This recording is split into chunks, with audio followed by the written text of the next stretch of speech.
Section 1.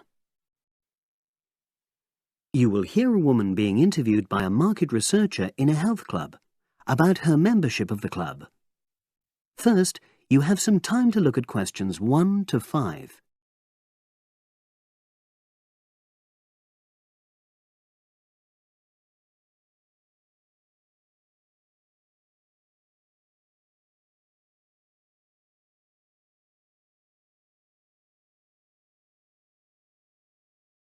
You will see that there is an example which has been done for you. On this occasion only, the conversation relating to this will be played first. Oh, excuse me. I wonder if you'd have the time to take part in some market research. What's it about? About this club and your experiences and opinions about being a member. It'll take less than 5 minutes. Oh, OK then, as long as it's quick. Can I start by taking your name? It's Selina Thompson. Is that Thompson? Yes. Okay, great. Thanks. The woman's name is Thompson, with a P. So Thompson has been written in the space. Now we shall begin. You should answer the questions as you listen, because you will not hear the recording a second time. Listen carefully and answer questions 1 to 5. Oh, excuse me. I wonder if you'd have the time to take part in some market research. What's it about? About this club and your experiences and opinions about being a member. It'll take less than 5 minutes. Oh, OK then, as long as it's quick. Can I start by taking your name? It's Selina Thompson. Is that Thompson? Yes. Okay, great. Thanks. And what do you do for a living? Well, I'm an accountant, but I'm between jobs at the moment. I understand. But that's the job I'll put down on the form. And would you mind my asking which age group you fall into? Below 30, 31 to 50, and above? Over 50, I think we can safely say. Great, thanks. And which type of membership do you have? Sorry, I'm not sure what you mean. Do you mean how long? No, is it a single-person membership? Oh, right, no, it's a family membership. Thanks. And how long have you been a member? Ooh, let me see. I was certainly here 5 years ago, and it was probably 2 to 3 years more than that. Shall I put down 8? Oh, I remember now. It's 9, definitely. Sorry. No problem. I've got that. And the last question in this first part is, what brought you to the club? Sorry? How did you find out about the club? Did you see any ads? Well, I did actually. But I have to say I wasn't really attracted to the club because of that. It was through word of mouth. So you were recommended by a friend? Actually, my doctor. I'd been suffering from high blood pressure, and he said the club was very supportive of people with that condition, so I signed up. Great, thanks. Before you hear the rest of the conversation, you have some time to look at questions 6 to 10.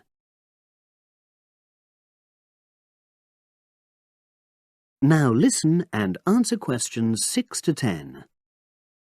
Now, for the second part of the form, I want to ask a bit more about your experience of the club. Sure. How often would you say you use the club? It varies enormously, depending on how busy I am. Of course. But on average, per month? I'd say it averages out at twice a week. OK, so 8 on average. Yeah, and 4 of those are aqua aerobics classes. That leads me to the next question. Would you say the swimming pool is the facility you make most use of? Fair to say that, yep. Right, thanks. And are there any facilities you don't use? One area I realise I've never used is the tennis courts. And there's one simple reason for that. You don't play tennis? Actually, I'm not bad at it. Oh. It's that I'm not happy having to pay extra for that privilege. Ah, right. I've made a note of that. Thanks. Now, in the last section, are there any suggestions or recommendations you have for improvements to the club? Only about health and fitness? Anything at all? Well, I'd like to see more social events. It isn't just a question of getting together for games or classes, but other things, you know. Yes, sure. And another thing that I was thinking when I had my yoga class in the gym last night, we were all sweltering in the heat, was that I think they should put in, Air conditioning. That's exactly what I mean. The rooms are really light and well designed, but they do need proper installations. Sure. Well, I've made a note of that. Good. So, is there anything else you'd like to suggest? About quality of service, for example? Oh, everyone's very nice here. They couldn't be more friendly and helpful. Oh, but I tell you what, it's a shame the restaurant isn't open in the evening on Saturday, and Sunday as well, for that matter. So, the club should... open it later on those days. OK. Well, thank you very much. That's all the questions I have. That is the end of section 1. You now have half a minute to check your answers.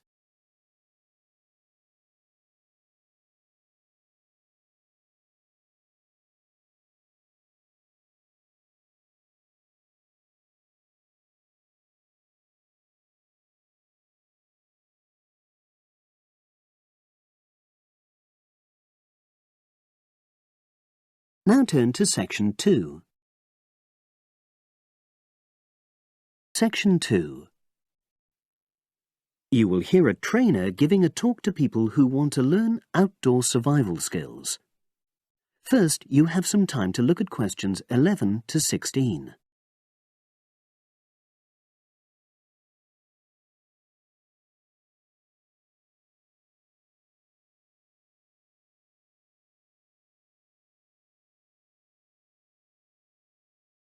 Now listen and answer questions 11 to 16. Good morning, everyone, and welcome to our outdoor survival program. As you know, this week you'll be learning some of the basic information and skills you need to look after yourself independently in the outdoors. These first 2 days will be based here in the classroom, and then we'll be taking a camping trip to put into practice some of the things you've learned. I'm going to start off with the topic of food. And to start with, I'll describe just 2 methods which we'll be putting into practice at our camp, and which make use of natural resources, the steam pit and the bamboo pot. I've got 2 posters here to make things clearer, and I'll start with the steam pit here. To make this, you'll need some dry sticks, some grass, some loose earth, and some stones. And for this week only, some matches. The first thing you do is to dig a shallow pit in the place you've chosen to do your cooking. Let's say about 25 centimeters deep and 30 centimeters wide. Your sticks have to be a bit wider than the pit because you have to put a line of them along the top from one end of the pit to the other.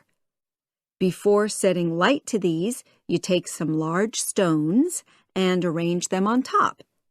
Then you start the fire and wait till the wooden platform burns through and the stones fall into the pit.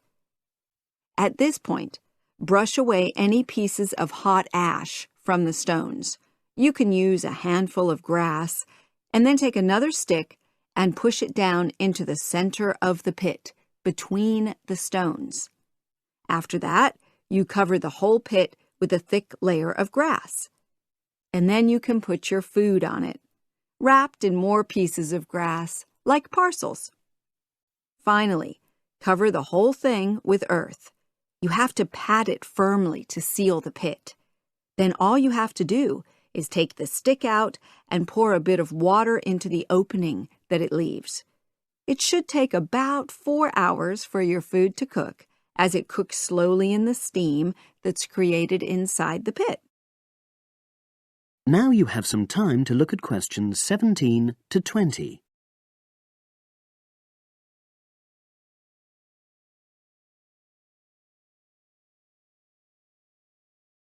Now listen and answer questions 17 to 20. So, simple but effective. The other method you're going to practice this week is the bamboo oven. Now, the steam pit is ideal in certain conditions because the heat is below ground level. For example, if there's a strong wind and you're afraid a fire might spread. But when it's safe to have an open fire, you can use the bamboo oven method. You get a length of bamboo, which, as you probably know, is hollow and consists of a number of individual sections with a wall in between. You use a sharp stick to make a hole in each of the dividing walls apart from the end one. Then you lean the bamboo over a fire, with the top propped up by a forked stick and the bottom sitting on the ground.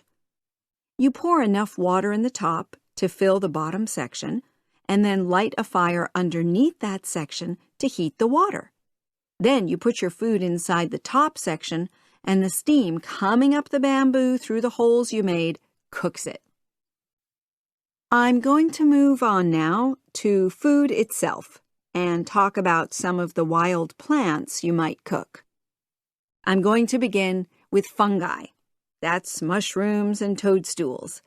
I'm sure you'll be aware that some of these are edible and they're delicious, but some of them are highly poisonous. Now, whether they're poisonous or not, all fungi that you find in the wild should be cooked before eating, because that helps to destroy any compounds in them that might be mildly toxic. But be aware that any amount of cooking won't make poisonous varieties any safer to eat. Unless you can definitely identify a fungus, you should never eat it. It's not worth the risk. And you need to be really sure, because some fungi that are poisonous are very similar in appearance to certain edible varieties.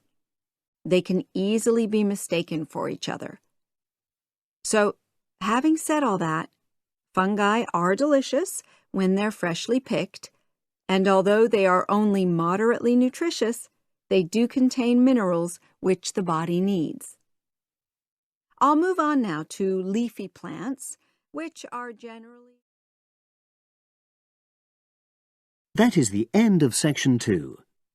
You now have half a minute to check your answers.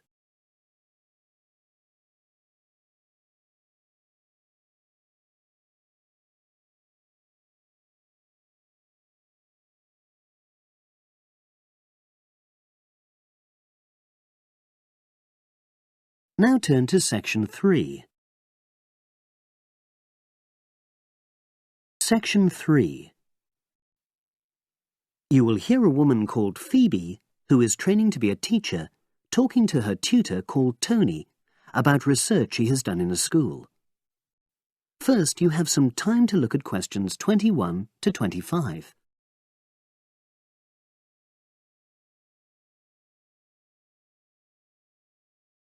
Now listen and answer questions 21 to 25. So, how did you get on with your school-based research, Phoebe? Well, it was exhausting, but really valuable. Good. What was the specific focus you chose? My title is Attitudes Towards Study Among 11 to 12-year-old Pupils. Right, and what made you choose that focus? Well, that's a bit difficult. Lots of my classmates decided on their focus really early on, mainly on the basis of what they thought would help in their future career, in their first year's teaching. So that's what helped you decide? Actually, it was that I came across a book written by experienced teachers on student attitudes, and that motivated me to go for the topic. OK. So what were your research questions or issues? Well, I wanted to look at the ways students responded to different teachers, particularly focusing on whether very strict teachers made teenagers less motivated. And from your research, did you find that was true? No, not from what I saw, from my 5 days observation, talking to people and so forth. OK. We'll talk about the actual research methods in a moment, but before that, can you briefly summarise what your most striking findings are? Well, what really amazed me was the significant gender differences. I didn't set out to focus on that, but I found that boys were much more positive about being at school. Girls were more impatient. They talked a lot about wanting to grow up and leave school. Very interesting. Yeah, it is. From doing the research, it was clear to me that you might start out to focus on one thing, but you pick up lots of unexpected insights. Right. Did you get any insights into teaching? Yes, certainly. I was doing a lot of observations of the way kids with very different abilities collaborate on certain tasks, help each other. And I began to realise that the lessons were developing in really unexpected ways. So what conclusion do you draw from that? Well, I know it's necessary for teachers to prepare lessons carefully, but it's great if they also allow lessons to go their own ways. Good point. Now, I'm really pleased to see you doing this. Analysing and drawing conclusions based on data. But surely this isn't proper data. Because it's derived from such small-scale research. Well, as long as you don't make grand claims for your findings, this data is entirely valid. I like the way you're already stepping back from the experience and thinking about what you've learned about research. Well done. But I know I could have done it better. As you become more experienced, you'll find ways to reduce the risk of difficulties. OK. Now you have some time to look at questions 26 to 30.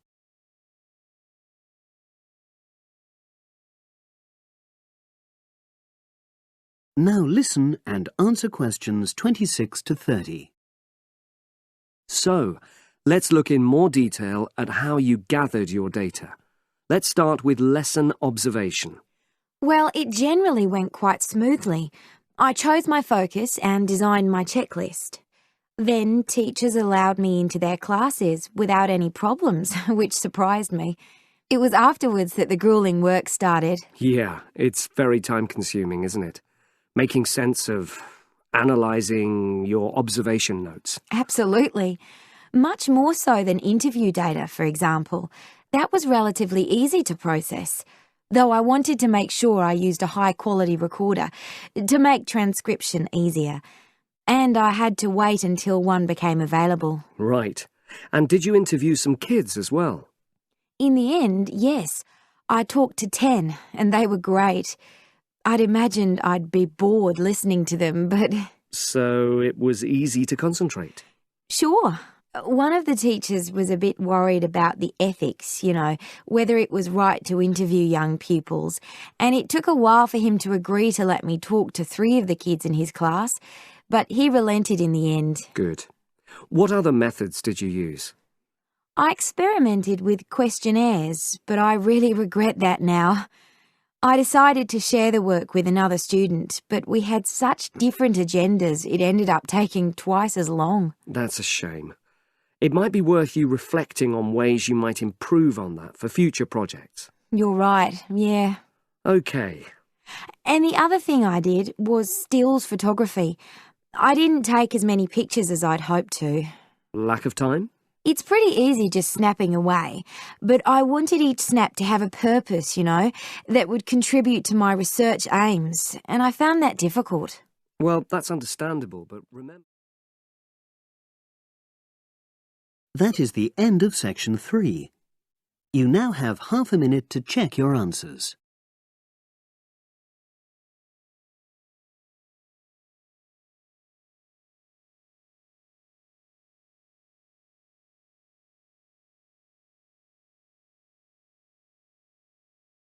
Now turn to section 4. Section 4. You will hear an environmental studies student giving a presentation about his project on saving an endangered species of plant. Now you have some time to look at questions 31 to 40.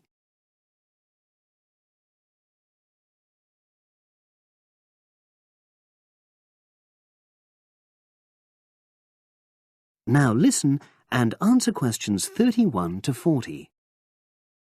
For my presentation, I'm going to summarise what I've found out about efforts to save one plant species, the juniper bush. It once flourished in Britain and throughout the world's temperate zones, but over the last few decades has declined considerably. Before I go on to explain the steps being taken to save it in England, let me start by looking at some background information and why the juniper has been so important in cultural as well as ecological terms, historically and in the present day. Firstly, I want to emphasise the fact that juniper is a very ancient plant. It has been discovered that it was actually amongst the first species of plants to establish itself in Britain in the period following the most recent Ice Age. And, as I say, it has a much valued place in British culture. It was used widely as a fuel during the Middle Ages because when burnt, the smoke given off is all but invisible, and so any illicit activities involving fire could go on without being detected. For example, cooking game hunted illegally. It also has valuable medicinal properties. Particularly during large epidemics, oils were extracted from the juniper wood and sprayed in the air to try to prevent the spread of infection in hospital wards. And these days, perhaps its most well-known use is in cuisine, cooking, where its berries are a much valued ingredient, used to flavour a variety of meat dishes and also drinks. Turning now to ecological issues, juniper bushes play an important role in supporting other living things. If juniper bushes are wiped out, this would radically affect many different insect and also fungus species. We simply cannot afford to let this species die out.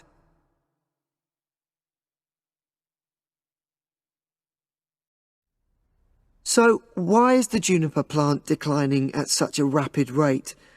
Well, a survey conducted in the north and west of Britain in 2004-5 showed that a major problem is the fact that in present-day populations, ratios between the sexes are unbalanced, and without a proper mix of male and female, bushes don't get pollinated.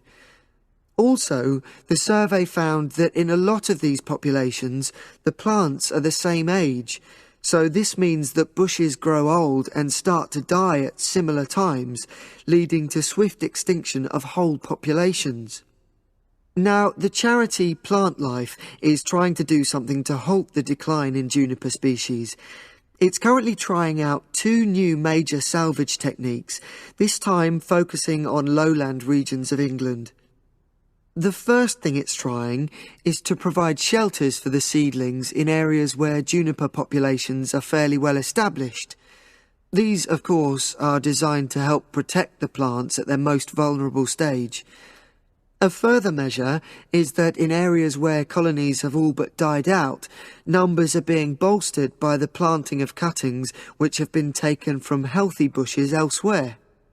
Now, I hope I've given a clear picture of the problems facing this culturally and ecologically valuable plant, and of the measures being taken by Plant Life to tackle them. If anyone has any questions, I'd be happy.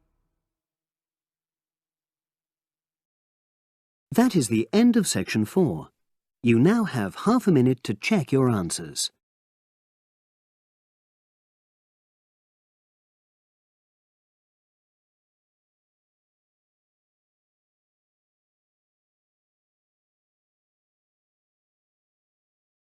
That is the end of the listening test. You now have 10 minutes to transfer your answers to the separate answer sheet.